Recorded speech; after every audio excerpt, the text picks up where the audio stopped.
Hi there, and this is That History Guy, and I am here at the Swanscombe Heritage Park to tell you all about the Paleolithic activity found here. This is the earliest recorded material in Kent, the only Paleolithic material found in Kent, and the third oldest site in the country, I believe, currently. It did hold the record of oldest until 1994, when some more Paleolithic, some 500,000 years old material was found at a place called Boxgrove in West Sussex, and then I believe the title was stolen from them some years later by a place in Norfolk. Swanscombe Heritage Park is located in the very northeast of Kent, near the Thames estuary. This town is better known for its cement works and Ebbsfleet International Station than it is for its historical legacy, but beneath this small town lies some of Britain's earliest activity ever. Found here are some of the earliest hand axes and flakes. They date back some 400,000 years.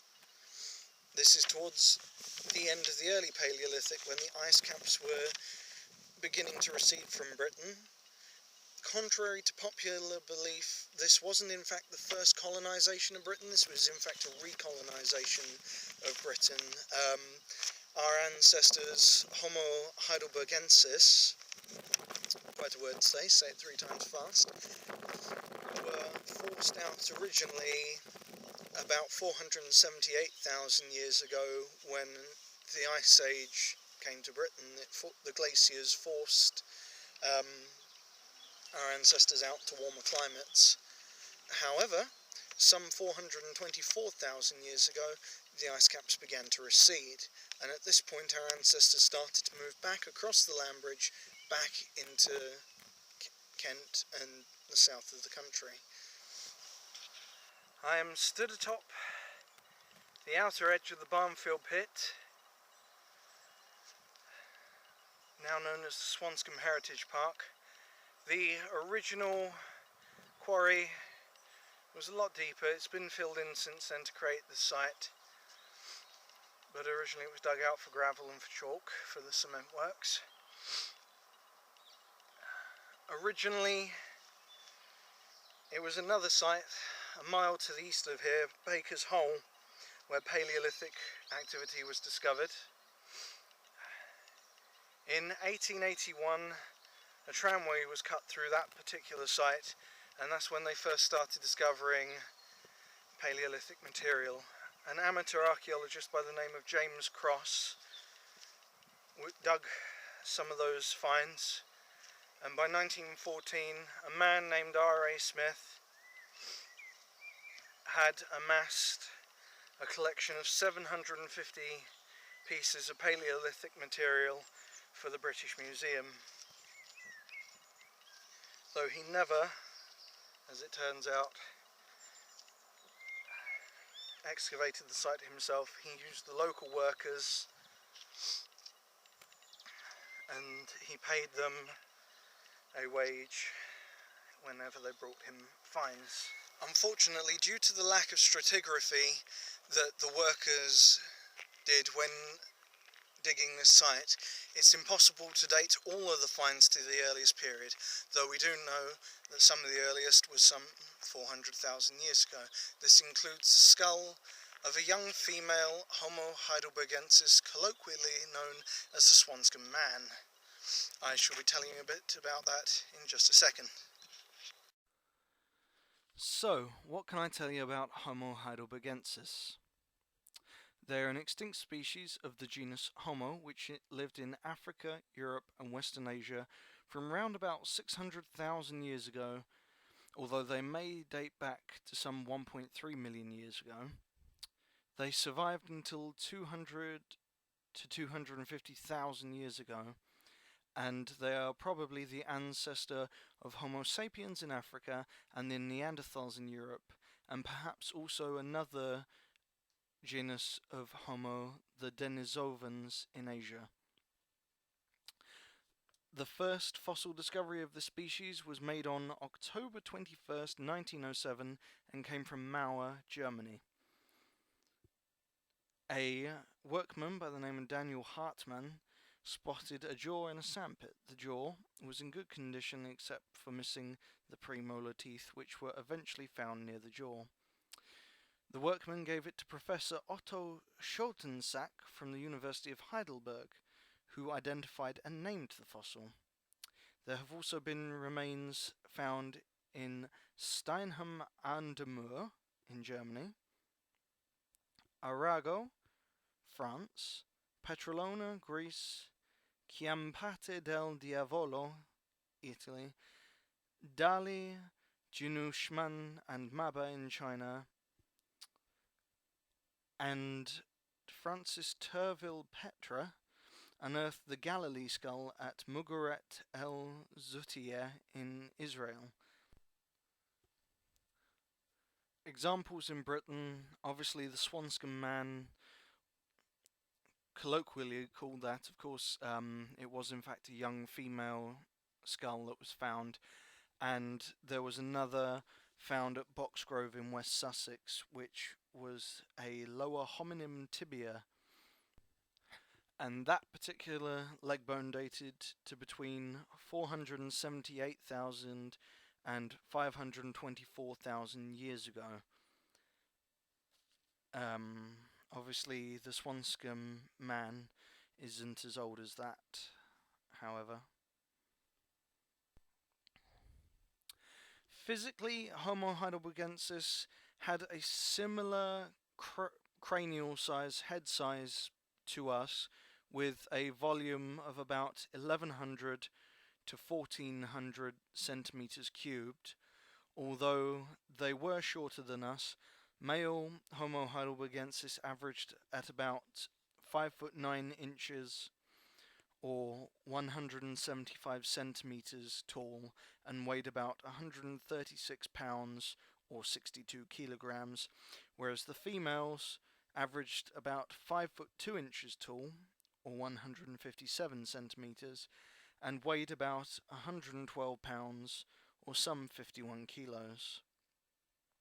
Interestingly, although they were shorter than us, our ancestors, the Homo sapiens, compared to Homo neanderthalis or Homo neanderthalensis, they were actually taller than them. They averaged about a height of 5'7", which was slightly taller than Neanderthals. Although some professors, having studied numerous fossils, indicate that some populations of Homo heidelbergensis were giants that routinely grew to be over 7 feet or 213 centimeters tall. These particular ones inhabited South Africa between 500,000 and 300,000 years ago. It doesn't seem that there were any populations of this subspecies, perhaps, that got out of South Africa.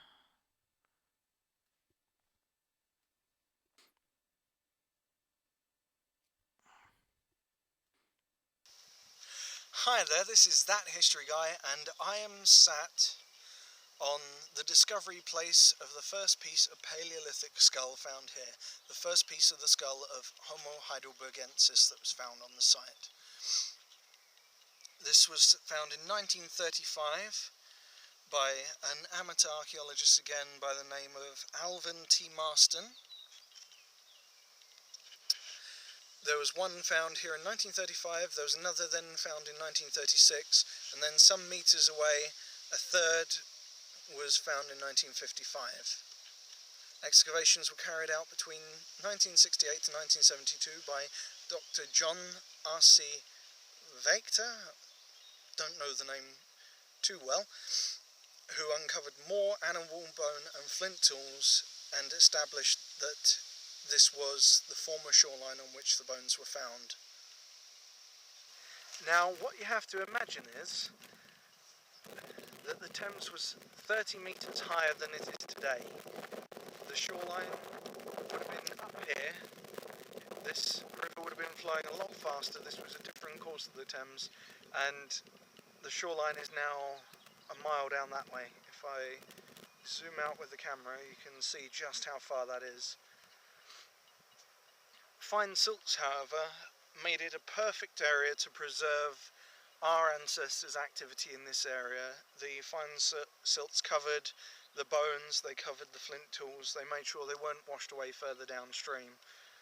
So if you can just imagine, this was the Paleolithic shoreline. What kind of animals might have been sharing this world with our earliest ancestors, you might ask? Well, the climate in Britain was a lot warmer than it is today. This area probably would have looked as though as it does now, apart from obviously the river would have been higher, but the climate would have been slightly warmer. There would have been giant deer, there would have been straight-tusked elephants, there would have been rhinos, lions, cave bears, hyenas, and all sorts of lovely, wonderful animals that our ancestors would have been sharing their lives with. Of course, other fauna such as mollusks, mice, bats and fish, as well as reptiles, were preserved. This would have been a lush, fertile landscape. This is a replica flint hand axe. The sculpture was made in 2005. It's a copy of ones that were found similar to here, to the ones found here, although it's some 20 feet tall, not 8 inches tall. As you can tell by the massive replica flint axe behind me, there were a lot of flint tools from the Paleolithic era found on this site. They were found in their hundreds, as I already said, and they were used to cut up the flesh of the animals that were found around this site as well. There is evidence of cutting on some of the animals that were found dead here. Well, their bones. The tools used date to the Acheulean and Clactonian periods. I shall be speaking about them in this upcoming section. Enjoy. So, what can we say of the tools found at the site? I did mention their names. They are from the Clactonian class and the Acheulean class. The Clactonian is supposedly the earlier of the two classes. The Clactonian is the name given by archaeologists to an industry of European flint tool manufacture that dates to the early part of the interglacial period known as the Hoxnean, the Mindel Risse, or the Holstein stages. This is round about 400,000 years ago. Clactonian tools in this case were made by Homo heidelbergensis, as I've already said. These aren't modern humans, these are one of our earliest ancestors, and they are the branch before us and Neanderthals. The finds are named after finds that were first found in Essex in 1911 in Clacton-on-Sea, hence Clactonian obviously. The artefacts found there included flint chopping tools, flint flakes, and the tip of a worked wooden shaft along with the remains of a giant elephant and hippopotamus. Obviously, numerous examples have been found at Barnfield Pit, though there are other examples from Barnum and many other places across northern Europe, really. This industry was quite widespread. The Clactonian industry involved striking thick, irregular flakes from a core flint, which was then employed as a chopper. These were not bifacial like the Acheulean tools, they only used one face of the flint. They were also used as crude knives or scrapers. Some of them, interestingly, were notched, implying that they'd been attached to a handle or shaft. There is some suggestion that the Clactonian industry may have coexisted with the Acheulean industry, which used identical basic techniques but which also had hand axe technology, i.e. tools made by bifacially working a flint core. In the 1990s, it was argued that the difference between Clactonian and Acheulean may be a false distinction. The Clactonian industry may in fact be the same thing as the Acheulean, and only assessed as being different due to its tools being Acheulean ones made by individuals who had no need for hand axes on the occasion that they made them. Differences in environment and the availability and quality of local raw materials may account for the differences between the two industries, which at one point it was inferred were only perceived by modern archaeologists. However, the 2004 excavation of a butchered Pleistocene, or straight-tusked elephant, at the South Fleet Road site of High Speed 1 in Kent recovered numerous Clactonian flint tools but no hand axes. As a hand axe would have been more useful than a chopper in dismembering an elephant carcass, it is considered strong evidence of the Clactonian industry being a separate industry. Flint of sufficient quality was available in the area, and it is likely that the people who carved up the elephant did not possess the knowledge to make the more advanced bifacial hand axe. Proponents of the Clactonian as an independent industry point to the lack of concrete evidence in favour of it being an anomalous Acheulean industry. The precise provenance of the few attributed bifacial Clactonian tools which point to Acheulean influence is in dispute. The traditional chronology of Clactonian being followed by Acheulean is also increasingly challenged, since finds of Acheulean tools were made at Boxgrove in Sussex and High Lodge in Suffolk. These finds came from deposits connected with the Anglian stage, the glaciation that preceded the Hoxnean stage, and therefore would have preceded the Clactonian.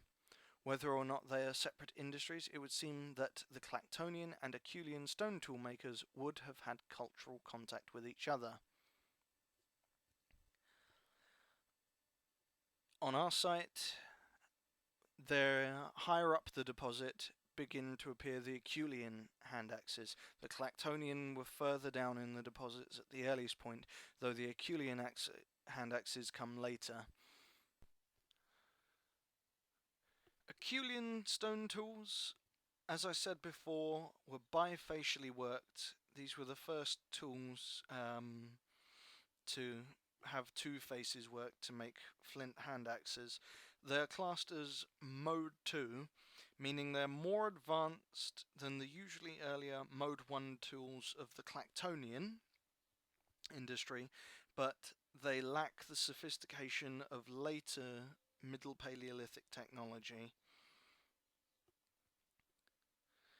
Acheulean toolmakers also used the Mode 1 flake tools, but supplemented it by using bone, antler, or wood to shape tools. This type of hammer, compared to stone, yields more control over the shape of the finished tool. Unlike the earlier Mode 1 industry, it was the core that was prized over the flakes that came from it. Another advance was that the Mode 2 tools were worked symmetrically and on both sides, indicating greater care in the production of the final tool. The tools were first discovered by a man named John Frere. In 1797 he sent 2 examples to the Royal Academy in London from a site in Hoxney in Suffolk. He found them in prehistoric lake deposits along with the bones of extinct animals and concluded that they were made by people who had not the use of metals, and that they belonged to a very ancient period, even beyond the present world. His ideas, however, were ignored by his contemporaries, who subscribed to a pre-Darwinian view of human evolution. The same thing later happened to a man named Jacques Boucher de Crèvecoeur de Perth. I hope for any French speakers I pronounced that right. I apologize if I haven't. This man was working between 1836 and 1846, and he collected further examples of hand axes and fossilized animal bone from the gravel river terraces of the Somme area near Abbeville in France. Again, his theories attributing great antiquity to the finds were spurned by his colleagues, until one of de Perth's main opponents, Dr. Marcel Jérôme Rigolot, began finding more tools near Saint-Étienne. Following visits to both Abbeville and Saint-Étienne by the geologist Joseph Presswich, the age of the tools was finally accepted. In 1872, Louis-Laurent Gabriel de Mortier described the characteristic hand-axe tools as belonging to l'époque de Saint-Étienne. The industry was formally renamed as the Aculian in 1925 after the suburb of Amiens, where some of the tools were found in 1859. Aculian was the dominant hand axe technology for the vast majority of human history, starting more than 1 million years ago. Interestingly, and this is something I didn't know until I started this, the shape of the hand axes and the manual dexterity needed for these particular types of axe suggests that the Aculian tool users had the ability to speak. The section of the brain that is used for manual dexterity is also the section of the brain where complex speech patterns are formed, which is an interesting side point about the Homo heidelbergensis that will be coming up in the next section. I will be talking about them because it suggests they had speech.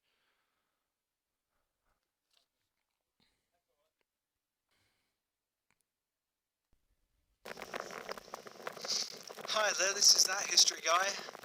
I am back where I started by the giant flint hand axe. The weather has temporarily thwarted me. I would suggest you come and visit the site for yourself. Unfortunately, there's not a lot to show visually here. It is mainly stones around the park that give a little more info. Some of that I have relayed to you. I didn't unfortunately get to the second and third skull fragment sites, but they were very nearby the first. Some 8 metres below the bottom of the gravel pit is where they were originally found. I hope to be bringing more. My next video will probably be from a Mesolithic site in Tunbridge Wells. As I said, this is the oldest Paleolithic activity in the country. There are 2 older sites. There is a place called Boxgrove in West Sussex that has material dating back 500,000 years, and then there is a site in Norfolk where the activity supposedly dates back possibly 800,000 years. Maybe one day I'll get to them. In the meantime, I'm doing Kent's history, obviously. I hope you enjoyed this video. There will be a lot of material in this video that won't be me on camera. Unfortunately, there isn't a lot to see here visually. I have tried to get an idea of the scope of the place. I've tried to get an idea of how far from the river it was back in Paleolithic times and how far it is from the river now. On the site you will see on video that there are a couple of stones around the place that I've filmed. Some of those are informative stones. I've tried to give as much information from them as I can to you, although I got most of my material from the internet. So yeah, this is That History Guy signing off. I hope you sincerely enjoy the video. My next video will be on Britain, Kent in the Mesolithic. I will be going to High Rock in Tunbridge Wells. Possibly, hopefully, to tell you about the Mesolithic stuff found there. This is That History Guy signing off.